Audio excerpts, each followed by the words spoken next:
Ya, Assalamualaikum warahmatullahi wabarakatuh. Yuk, teman-teman, sobat CPNS ya. Kali ini kita coba mengulas kembali, meskipun udah pada tahu sebetulnya, tapi kita coba sharing terkait dengan tahapan-tahapan seleksi calon pegawai negeri sipil tahun 2024. Ada 3 tahap yang harus kita lalui. Ya, yang harus kita lalui umumnya ya untuk menjadi seorang pegawai negeri sipil. Tahapan yang pertama yang harus kita lakukan adalah tahapan seleksi administrasi. Administrasi ini adalah berarti kita melamar ke instansi-instansi yang sesuai dengan kriteria yang kita miliki, ya. Jangan sampai salah, sesuai dengan pendidikan kita. Ya, ketika tahapan seleksi administrasi lolos, maka kita lanjut ke tahapan seleksi berikutnya. Tahapan seleksi berikutnya inilah yang biasanya sangat menantang untuk kita semua, lulus tidaknya, dan di sini biasanya banyak yang gugur. Yaitu disebut dengan SKD, seleksi kompetensi dasar.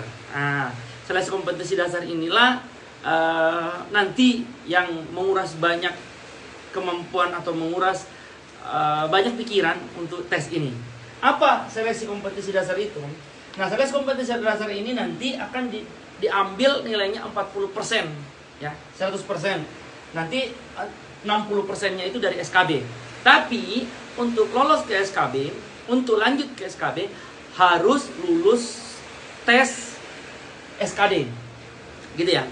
Nah, apa sub tes dari SKD menurut keputusan Menteri Pendayagunaan Aparatur Negara atau PAN-RB tahun 2023 masih dengan 3 tes ini. Apa itu? Yaitu TWK. TWK apa? Tes wawasan kebangsaan. Kemudian TIU, tes intelijensi umum. Nah, ya. Kalau kemudian yang ketiga TKP, tes kepribadian. Nah, dari ketiga ini jumlah soalnya adalah 110, ya. Dengan durasi waktu 100 menit. Ya, kira-kira berarti secara rata-rata setiap soal wajib kita kerjakan kurang dari 1 menit. Ya. Nah, setiap 3 sub ini untuk TWK terdiri dari 30 soal. 30 soal. TIU 35 soal, TKP 45 soal. Satu sedikit perbedaan dari ketiga ini yaitu TKP. TKP ini menilai kepribadian kita dan setiap soal memiliki nilai. Beda dengan TWK dan TIU. TWK, TIU salah 0 nilainya, benar 5 poinnya. Nah, kalau TKP semakin tinggi, ya, semakin tinggi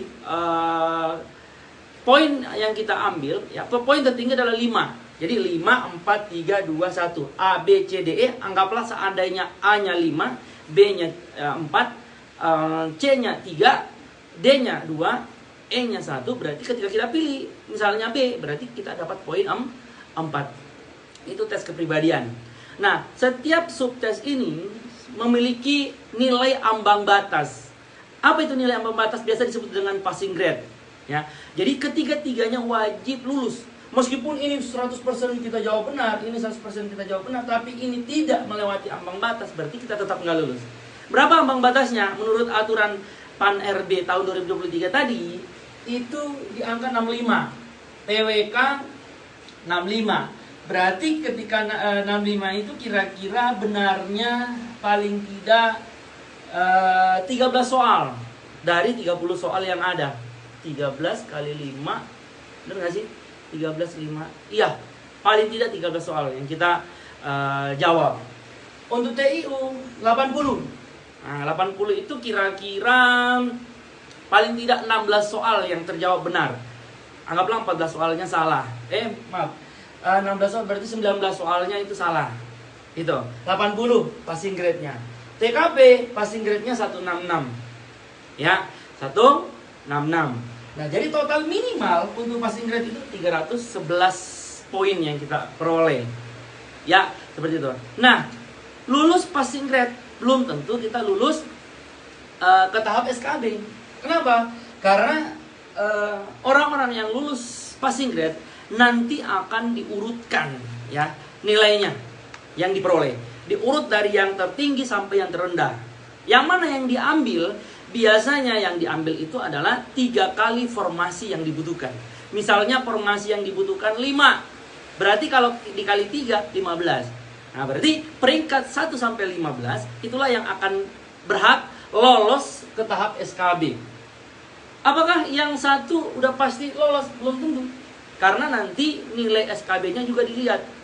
Nah, dari sinilah hitung-hitungan 40% SKD-nya berapa, kemudian 60% nilai SKD ketika dites itu berapa, hasilnya berapa, di ranking lagi, maka yang tadinya formasinya 5, berarti untuk urutan 1 sampai 5 itulah yang akan lolos menjadi calon pegawai negeri sipil atau menjadi PNS nantinya. Ya, jadi ini saja dulu teman-teman terkait dengan kira-kira konsep penerimaan CPNS. Nanti kita akan coba ulas satu persatu terkait dengan TWK, TIU, dan TKP. Terus berikutnya nanti kita coba sharing, membahas soal-soalnya juga. Semoga dengan kita mencoba membahas soal-soal, kita lebih mudah memahami soal-soal yang terkait dengan CPNS. Ini ada kisi-kisinya kok. Nanti coba kita jelaskan. Itu saja dulu. Terima kasih. Assalamualaikum warahmatullahi wabarakatuh.